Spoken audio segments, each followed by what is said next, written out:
Hello guys, आप सभी का स्वागत है प्रॉब्लम सॉल्यूशन चैनल में। मैं यहाँ आया हूँ आपके कुछ फिजिक्स के छोटे मोटे डाउट सॉल्व करने के लिए, या फिर मैं कहूँ रिफ्लेक्शन का एक कोर्स करने के लिए, या फिर मैं कहूँ रिफ्लेक्शन का एक ये कोर्स है जिसका ये 5th लेक्चर है। और इस लेक्चर में हम पढ़ने वाले हैं रूल्स फॉर रे डायग्राम्स। उसमें भी हम पढ़ेंगे कि रूल्स फॉर रे डायग्राम में भी हम स्फेरिकल मिरर्स के लिए ही रे डायग्राम पढ़ेंगे कि स्फेरिकल मिरर जो कि कॉनकेव हो गया या कॉन्वेक्स मिरर हो गया, उस दोनों के लिए हम पढ़ेंगे कि कैसे हम रे डायग्राम बना सकते हैं। और उनमें भी 4 केसेस देखेंगे कि किस किस टाइप के हम लोग रे डायग्राम बना सकते हैं। चलिए आगे बढ़ते हैं।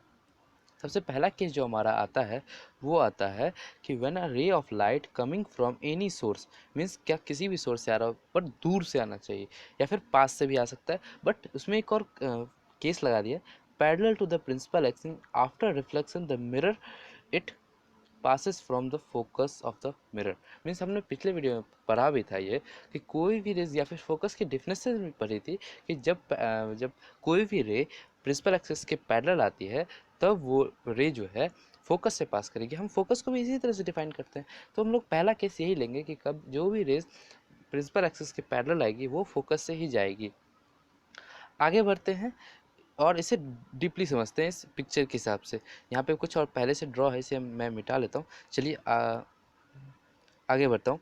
यहाँ पे देखिए, ये कॉनकेव मिरर है और ये कॉन्वेक्स मिरर है। मीन्स हम यहाँ पे देख सकते हैं कि यहाँ पे पैरेलल आ रही है रेज प्रिंसिपल एक्सिस की। ये प्रिंसिपल एक्सिस है हमारा, और ये भी रेज हमारी पैरेलल है प्रिंसिपल एक्सिस की। और आई, और देख सकते हैं कि ये फोकस से ही पास की और ये फोकस से ही पास की। इसमें भी देख सकते हैं कि ये फोकस से ही पास करेगी और ये भी फोकस से ही पास करेगी आने के बाद। अब यहाँ पे एक बात गौर करें आप, यहाँ पे भी लॉज ऑफ रिफ्लेक्शन फॉलो हो रहा है। अगर मैं दिखाना चाहूँ तो ये देख सकते हैं, एक सेकेंड मैं इसे मिटा के बढ़िया से करता हूँ। हाँ, देख सकते हैं यहाँ पर कि ये एंगल और ये एंगल दोनों ये एंगल ऑफ इंसिडेंट है और ये एंगल ऑफ रिफ्लेक्शन है।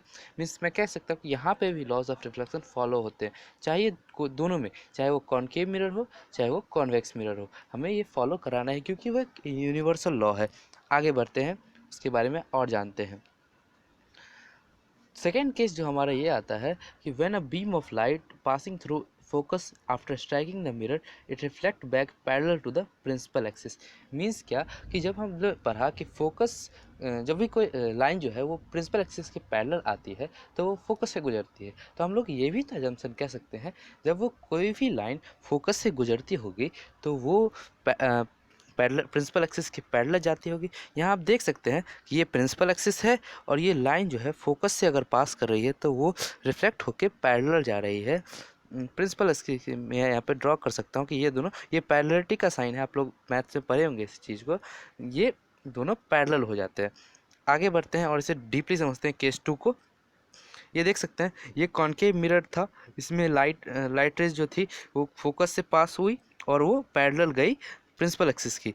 और यहाँ पे भी देख सकते हैं, यहाँ पे भी फोकस से लाइट आई, फिर ये टकराई और फोकस प्रिंसिपल एक्सिस के पैरेलल चली गई। हम लोग ये कह सकते हैं कि ये दोनों केस जो है वो कॉन्वेक्स मिरर में भी काम करते हैं और कॉनकेव मिरर में भी काम करता है। तो इसे आप डीपली समझ सकते हैं, अपने बुक में भी एक दो बार पढ़ेंगे तो आपको समझ में आएगी। अगर आपको समझ में नहीं आ पा रही हो तो मुझे कमेंट सेक्शन में बिल्कुल बताइएगा, मैं उस पर फिर से वीडियो बना दूंगा। तो आप समझ पा रहे हैं ना कि अगर कोई भी रे, पहले तो हमने समझा कि कोई लाइन पैरेलल आएगी। हुँ?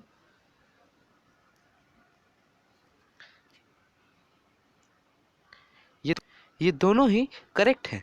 तो हम इसे कह सकते हैं कि ये दोनों ही जो केसेस थे वो हमारे प्रूफ भी हो रहे हैं। तो आगे बढ़ते हैं और हम देखते हैं कि केस 3 कैसा है। केस 3 में हम लोग पढ़ेंगे when a rays of light pass through centre of curvature it retrace its path. Retrace कहने का मतलब क्या, अगर कोई रास्ते पर आप जा रहे हैं, मान के चलिए ये रास्ता था और ये आप थे, तो अगर जा रहे थे, अगर आप उसी रास्ते पर वापस आ रहे हैं, इसका मतलब आप उस पाथ को रिट्रेस कर रहे हैं। इवन यहाँ पे भी देखिए कि यहाँ पे देखिए कि सेंटर कर्वेचर से पास कर रही है तो वही बात जो है वो उसके लिए रिट्रेस हो रही है। अब मैं इसका रीज़न भी बताता हूँ आपको, आइए अगले स्लाइड में बताऊंगा। पर यहाँ पर आप समझ सकते हैं ये कॉनकेव मिरर में भी आपको देखने को मिल रहा है और ये कन्वेक्स मिरर में भी मिल रहा है आपको देखने को। आगे बढ़ते हैं, इसका रीज़न समझते हैं कि ये होता क्यों है। यहाँ पे मैं ब्रॉडली आपको समझा सकता हूँ। यहाँ देखिए, अगर ये यहाँ पे लाइन कुछ अच्छी नहीं है इसलिए मुझे माफ़ कर दीजिएगा। यहाँ पे कौन सेंटर ऑफ कर्वेचर से पास किया, देखिए सेंटर ऑफ कर्वेचर से पास करने के बाद हम लोग कह सकते हैं कि यहाँ पे जो एंगल बनेगा, एंगल ऑफ रिफ्लेक्शन, वो यहीं पर बनेगा। और यहाँ पर तो angle of reflex incident zero है, तो एंगल ऑफ इंसिडेंट अगर जीरो है तो एंगल ऑफ रिफ्लेक्शन भी जीरो है।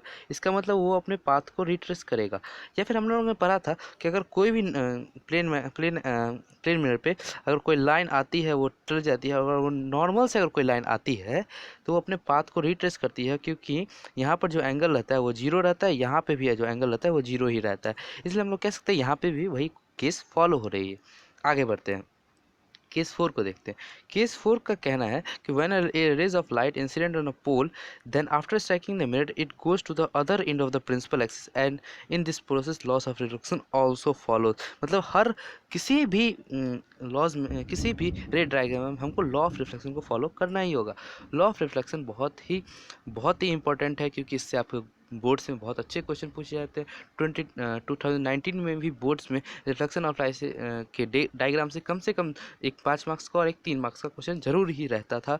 इसलिए मैं कहता हूँ कि आप इसे बहुत डीपली समझें और अच्छे से समझें, कि आप प्रैक्टिस में रखें, क्योंकि ये एक मैथमेटिक्स की तरह है। तो ये आपको रोजाना करनी होगी, कुछ कुछ करते रहिए या फिर एक ड्राइंग खुद से बनाते रहिए। अब जो आगे पढ़ेंगे हम लोग ये भी पढ़ेंगे कि अगर हम कहाँ पे रखते हैं, हम लोग कहाँ पे रखते हैं इमेज को, तो कहाँ ऑब्जेक्ट को, तो इमेज कहाँ बनती है, ये सभी सीखेंगे हम लोग। तो आगे बढ़ते हैं हम लोग।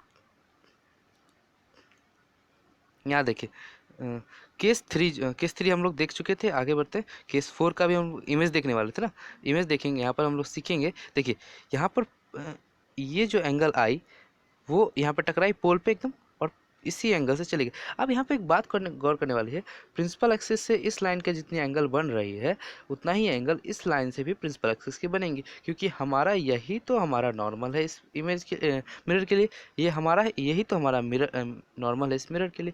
तो हम लोग कह सकते हैं कि एक पार्ट से आई दूसरे पार्ट में चली गई, एक पार्ट से आई दूसरे पार्ट से चली गई, यही हुई ना। तो हमें ये समझ गई, ये हम समझ चुके हैं कि जब चारों केस समझ चुके हैं कि कैसे होता है। इसे क्विक रिव्यू कर लेते हैं इसका, जिससे कि आपको समझ सकें। यहाँ पे तीन लॉज बहुत इंपॉर्टेंट है, जहाँ पे आपको हर जगह उसे फॉलो करना ही करना है। रिट्रेस करने वाला भी बहुत इंपॉर्टेंट है, बट उसे कॉमनली यूज़ नहीं किया जाता, क्योंकि हो सकता है कि वो बहुत बड़ा बन जाए, या फिर आप कर्वेचर से बनाएंगे तो दूर भी बन सकती है। चलिए कोई बात नहीं, वो भी एक इम्पोर्टेंट है, पर आप उसे बना सकते हैं। बट यहाँ पे हम 3 का फोटो देखते हैं। देखिए, पैरेलल लाइन प्रिंसिपल एक्सिस से पैरेलल आई, फोकस से चली गई, प्रिंसिपल एक्सिस से पैरेलल आई, फोकस से चली गई। पर यहाँ पर चली नहीं गई, यहाँ पे हमने एज्यूम किया, क्योंकि यहाँ पे एक वर्चुअल इमेज बन रही है। वर्चुअल इमेज में क्या कहा था कि वो लाइट जो है रेस अपनी अपीयर होती है कि वो मीट हो रही है, एक्चुअली में वो मीट नहीं होती। आगे बढ़ते हैं, जब हम फोकस से पास कराएंगे तो वो पैरेलल जाएगी, और जब वो फोकस से पास कराएंगे तो वो पैरेलल जाएगी। अब तीसरा समझते हैं। तीसरे में हमने देखा था कि जब कोई भी रेज पोल पर इंसिडेंट करे तो वो जितना एंगल जो प्रिंसिपल एक्सिस के साथ बनाती है वही एंगल हमारे प्रिंसिपल एक्सिस के साथ रिफ्लेक्टेड रे बनाएगी।